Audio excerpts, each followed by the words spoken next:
My husband's paranoia has gotten so intense that he demanded I wear a tracker while he's on his work trip, and now I have just 2 weeks to leave my whole life behind before he gets back. I, 29 female, have been married to my husband, 30 male, who I'll call Alex. Alex and I met in college during our freshman year. We started off as just friends, and got married 7 months ago. I've gotten along with his family, but we aren't super close, but we're friendly enough. The problem is that Alex has begun to make me incredibly uncomfortable. Firstly, he started asking me who I'm meeting with, where, what we plan on doing, how long every single time I leave the house without him.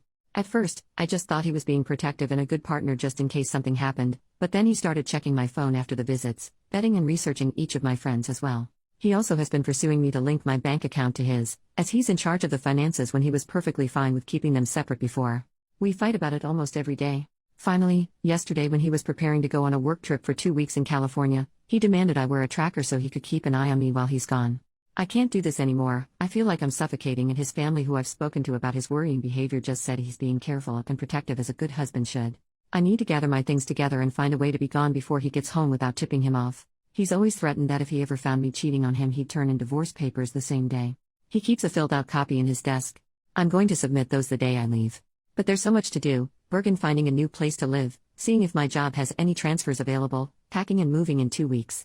His return flight is in 2 weeks, so I need to move quickly. I'm posting here because I don't have any close family, and I can't risk dragging my friends into this as we share the same friends. I just needed a place to vent, and ask if anyone has any advice on the easiest and safest way to do this. Edit. Oh my god, you guys are amazing. I never even thought to not use his divorce papers. I'll check for cameras before I start any packing or prepping. I may also shred his divorce papers just in case and look into getting a lawyer for myself. I'm in a no-fault divorce state, that much I so remember, which will help. I'll update again when I know more. The tracker he wants me to use is a small clip to put on the belt or waistband. I'll wear it unless I'm going or doing something related to me leaving. No pets yet, thankfully. First update 2 days later. So I've gotten a lot of support and helpful advice along with questions I thought I should clarify before I proceed with the update. Some ask why I'd be hiding things from Alex regarding going out and who I'm meeting with. I don't, and I have nothing to hide. However, when he begins to then double-check everything I tell him with the other people there, right down to each person I talked to and what I said. Did I send any text messages? Did I order food? How much did I eat? That's when it started to feel like I was slowly being pushed into a corner. It didn't start that bad, but gradually grew worse over time. All of the Reddit subs my in-laws' families are part of are related to gardening and DIY, so I highly doubt they'll see this. If so, by the time they do, I'll hopefully be gone. I talked to my job and explained things to my manager. And they promised to look into openings in other states to see if they could get me into one. They'll have an update on that in 3 days. I trust that my bank account is secured, considering he's tried to get into it before and failed. I found one camera in the kitchen, another in the living room, and one in our bedroom. As such, I've left them in place for now and done all other planning, in the bathroom pretending I'm taking a bath. I'm honestly staying away from the domestic violence services as my sister-in-law is unfortunately higher up in those, considering she volunteers there, and I have a feeling if I did show up there, they would know in a heartbeat. I can't look for apartments until I get the update from my work, but either or, I'm still going to be leaving the state. The day before I do, I will be changing my number carrier and wiping my laptop and all of his electronics before I do. I've met with 2 lawyers so far and had them look over the paperwork. My husband had prepared and both said that it did have some clauses in it that could have caused me some trouble down the line. What alarmed all of us closed the fact that several of those clauses dealt with future children, and not as a hypothetical. Like several here suggested, I have a feeling he fully intended on getting me pregnant to keep me trapped and tied to him. There are 3 other locations my job could send me to, and I have. As a precaution, I've begun looking into all 3 cities and housing in the areas. Just in case one of those, this is the one they send me to. Even if they don't have an opening that they can push me into, then I will just have to quit, move and figure things out on my own.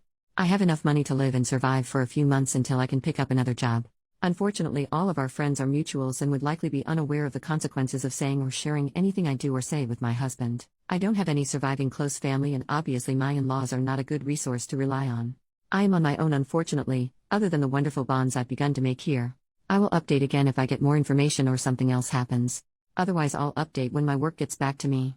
I do plan on leaving before he returns, though, just to make sure that I'm not anywhere near here at that time. Second update 1 day later. Good news. My work has an opening I qualify for that will not only shift me across the country, but also comes with a salary increase as well.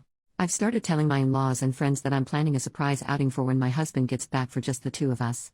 This way, people don't give me odd looks if they see me out and about. I've even gone as far as asking my mother-in-law to show me his favorite recipes. Meanwhile, I found a moving company that, while small, is willing to work in a storm.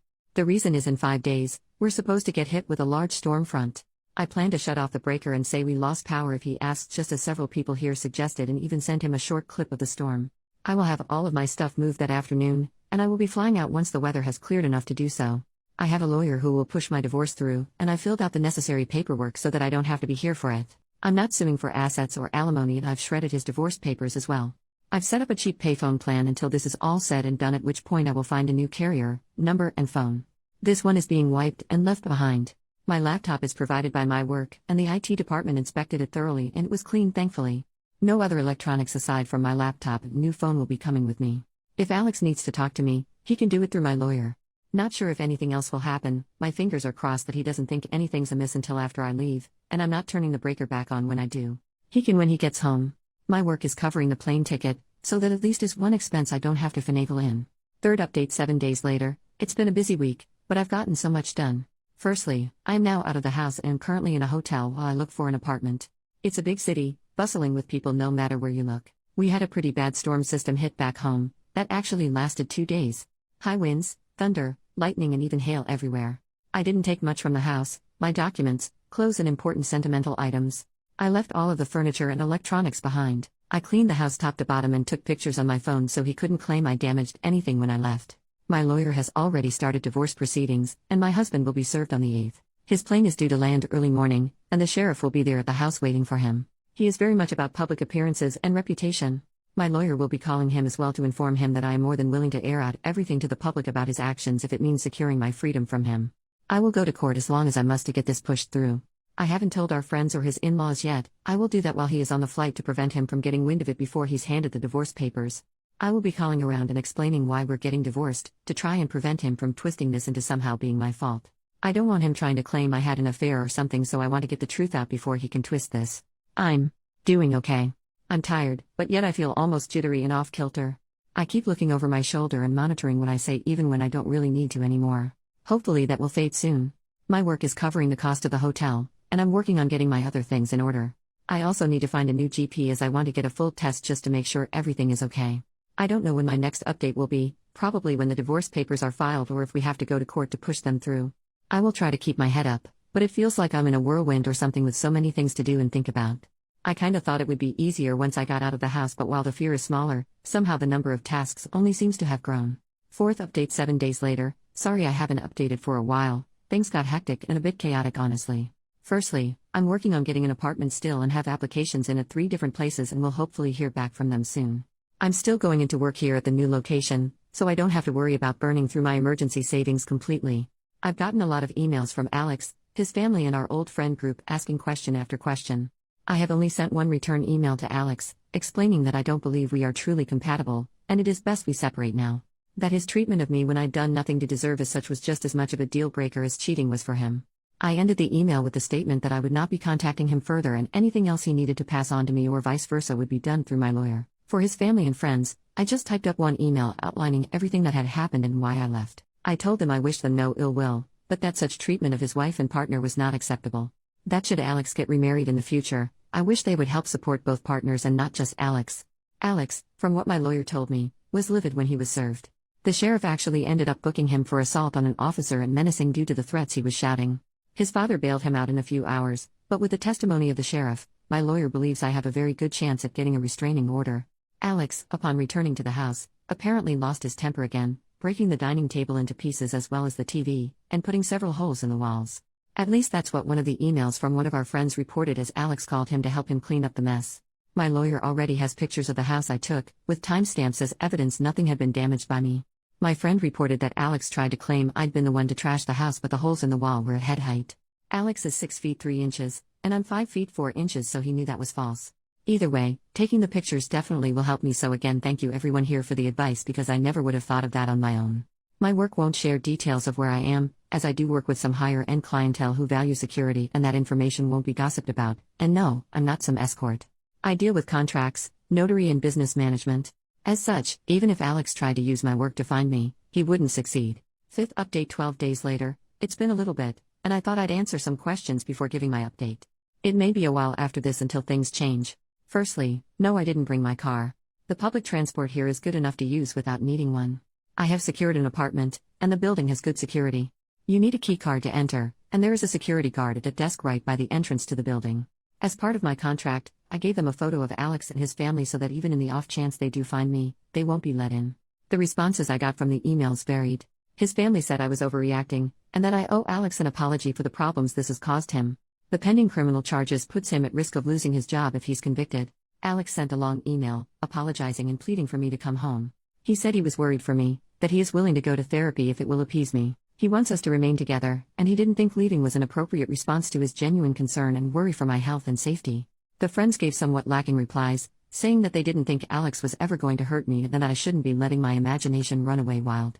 As much as I want to say I was surprised by the lack of support, I'm honestly not. He intends to fight the divorce. I'm letting my lawyer handle it, and I'm also pursuing a protective order as well. Once I got approved for my apartment, I also froze my credit. I've changed my phone carrier and number, as well as making sure none of my documents list Alex as next of kin or POA. Some have asked why I was so paranoid about Alex and his possible future actions. The answer for that actually is somewhat simple: my grandmother. I love that woman to bits. As a teen, she explained why my grandfather was never around. He was extremely abusive and manipulative, and her generation didn't allow divorce really. She wouldn't have been able to buy a house or get a good enough job to support her and my mother on her own. As such, she endured it, shielded my mom as she could until my grandfather died. When I felt like I may have been overreacting, I remembered how she'd said she'd always wished she'd been able to see my grandfather for what he was early on when she may have been able to annul the marriage. I don't know when I'll update again, maybe when the divorce goes through or if something big happens, but until then, I'm just trying to keep my head above the water. 6th update 1 month later. It's been a month since my previous update, and I wanted to share some of what's been going on in the meantime. The divorce is proceeding, but even though I don't need him to agree, and he's not, it means I have to go through the courts to get it approved. As such, it could be upwards of 6 months to push it through even though I'm filing without attempting to claim property, alimony or compensation. I just want a clean break and separation. Alex has attempted to use our friends to reach out to me, as he doesn't want to use my lawyer for communication. He's saying it's disrespectful and cowardly to hide behind my lawyer, and not meet him face to face. Alex wrote me a letter that he did pass off to my lawyer, but the contents were him justifying his actions and claiming that in today's time it is dangerous for women to be on their own, which is why he was so intent on trying to keep me safe from harm. He wanted me to understand that he was trying to protect me as best he could and was hurt that I would just lie to him and hide my actions from him related to my dissatisfaction with our marriage and my moving. I didn't reply, because at no point did he apologize. All he did was turn everything around on me as I was being overly dramatic, emotional and cowardly. There was a second letter with Alex's from my sister-in-law. Her letter was honestly disturbing and completely justified my misgivings regarding approaching her in any kind of professional capacity. She spent 5 paragraphs detailing how a real abusive relationship looked like and that Alex was the furthest thing from abusive. The details she included were all related to financial abuse and physical abuse. Nothing like what Alex had been doing. She stated that my attempts to smear her brother's name for attention and clout made me the abuser, not him. I haven't really been able to process that, admittedly. Part of me can't help but wonder if she's right. I mean, I blindsided him by leaving as I did and refusing to speak with him at all. My old boss recommended that I look into getting into therapy after I moved, and I think I need to. I have had a hard time adjusting to being on my own. I keep censoring myself and haven't even gone out to eat yet. I always end up worrying about what if someone sees me, what if I get in trouble for spending my money on something frivolous. My lawyer is continuing to fight for the divorce, and I shouldn't need to be physically present in court. Any meetings needed between me and the judge can be done via Zoom. I'm trying to avoid confrontation with Alex and his family for now as much as I can and passed both letters to my lawyer in case he needs them. Our friends are mostly trying to avoid taking sides still, and I'm honestly approaching the point of just letting them go as well. I'm tired of fighting for them to understand at this point. I don't know if anything is going to happen, so my next update may not be until around mid-November depending on how long it takes to push the divorce through. Work is going well, and it's helpful to have something familiar to anchor my day-to-day life when so much has changed and is changing even now. New update 4 months later. It's been a while since I last updated, as I needed to let the court step in as Alex was not willing to grant my request for a divorce. We started with mediated session via Zoom, but after 4 sessions it was decided that no compromise could be reached between us. The things Alex was pushing for were ones I'm not even willing to humor, let alone agree to. He wanted me to tell our friends and those I'd sent the information to about his actions that I'd made it up in order to gain sympathy. He also wanted me to pay him for defamation and suffering, especially the wages he lost because of sitting in jail for 2 days and missing work before getting bailed out. Lastly, he also wanted me to return and to quote him, stop my foolish behavior and act like a proper wife and partner. Yeah, no. So, needless to say, our mediated sessions went absolutely nowhere. The judge isn't seeming to buy into Alex's act, thankfully, because he certainly tried. It took me far too long to see Alex for who he was, and part of me feels like an idiot because I didn't see it at all. Yet, the judge seemed to clock him for exactly what he is within the first meeting. Maybe I just didn't want to see it. I don't know. Alex ended up arguing with the judge a lot, even being held in contempt 4 different times. I think it's honestly why this moved as quick as it did. It didn't help that Alex tried to pull in his family as character witnesses, but they were dismissed by the judge as the abuse wasn't seen or heard by them, and as such, they only knew part of Alex's character.